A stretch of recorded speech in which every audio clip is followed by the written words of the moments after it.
السلام علیکم dear viewers, welcome to our YouTube AH786 پہ چینل۔ ہماری پریویس ویڈیو شاید اس سے زیادہ لانگ ہو گئی تھی، اس لیے آپ زیادہ سپورٹ نہیں دے پائے۔ اب یہ ذرا شارٹ ویڈیو ہے اور اس سے ان حدیث کو سنیں اور ان پر عمل کریں اور دوسروں کو بھی دعوت دیں تاکہ آپ کی اور ان کی بھی آخرت آسان ہو سکے۔ تھینکس۔ اعوذ باللہ من الشیطان الرجیم، بسم اللہ الرحمن الرحیم۔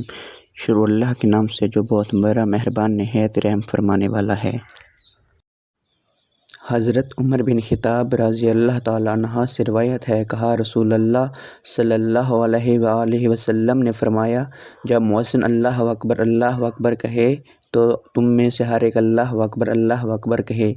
پھر وہ مؤذن کہے اشہد ان لا الہ الا اللہ تو وہ بھی کہے اشہد ان لا الہ الا اللہ۔ پھر مؤذن اشہد ان محمد رسول اللہ کہے تو وہ بھی اشہد ان محمد رسول اللہ کہے۔ پھر وہ مؤذن حی علی الصلاۃ کہے تو لا حول ولا قوۃ الا باللہ کہے۔ پھر مؤذن حی علی الفلاح کہے تو وہ لا حول ولا قوۃ الا باللہ کہے۔ پھر مؤذن اللہ اکبر کہے تو وہ بھی اللہ اکبر کہے۔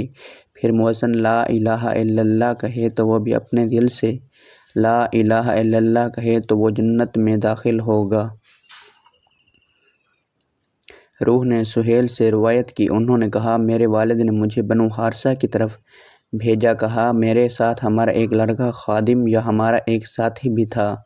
اس کو کسی آواز دینے والے نے باغ سے اس کا نام لے کر پکارا، کہا جو لڑکا میرے ساتھ تھا۔ اس نے باغ کے اندر جھانکا تو اسے کچھ نظر نہ آیا، چنانچہ میں نے یہ واقعہ اپنے والد کو بتایا تو انہوں نے کہا اگر مجھے معلوم ہوتا کہ تم اس واقعے سے دوچار ہوگے تو میں تمہیں نہ بھیجتا، لیکن آئندہ تم اگر کوئی آواز سنو تو نماز کی اذان دو، کیونکہ میں نے ابو ہریرہ رضی اللہ تعالیٰ عنہ سے سنا، وہ رسول اللہ صلی اللہ علیہ وسلم سے حدیث بیان کرتے تھے کہ آپ نے فرمایا جب نماز کے لیے پکارا جاتا ہے تو شیطان پیٹھ پھیر کر گوز مارتا ہوا بھاگ جاتا ہے۔ Thanks for full video watching, subscribe.